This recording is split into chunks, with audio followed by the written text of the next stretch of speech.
And I want to talk about a few things about the 2025 marketing job market. So let's first talk about what we're seeing in the media and reality of the job market. So, there can be a gap between what gets reported and what's happening on the ground.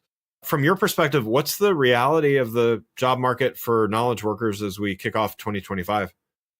So I feel like a bit of a broken record since I seem to say this every time we talk, but there's been a real disconnect between the media's coverage of the job market and the reality for knowledge workers. And it's not entirely the media's fault. It's really how the jobs reports come out and the headlines are taken from those that don't tell the whole story. And what I mean by that is retailers, restaurants, other industries that employ hourly workers are still struggling to find employees. We've all lived it, right? Trying to go get service at somewhere. And this is largely what the monthly jobs reports address. But the reality is for white collar employees that the job market has been really tough for almost 2 years now. And that's what the media has largely missed. It's this nuance, or maybe I would say it's bigger than a nuance. Although I am now starting to see coverage of what's being called the white collar recession.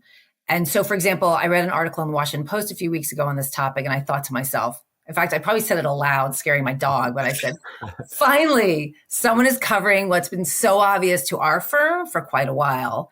And then I guess to double down on this, the Post just published an article this week, and this is the headline: Happy Holidays, you're laid off. White collar workers bear the brunt of downturn. So we're finally getting some of the what I call the reality covered. And I really should say that I take no joy in this coverage or this reality. But what I am is I'm relieved for all the talented marketers we talk to every day who are struggling to find a job. But yet all they keep seeing in the media is that the job market is super strong. Anyone who wants a job can get a job. And that's not their reality. So at least what they're experiencing and what we're seeing is finally getting some attention. Yeah. And I mean, that's, to your point, it's not good news, but it's a step in the right direction because it's accurate, and maybe we can do more about it if we know what's going on.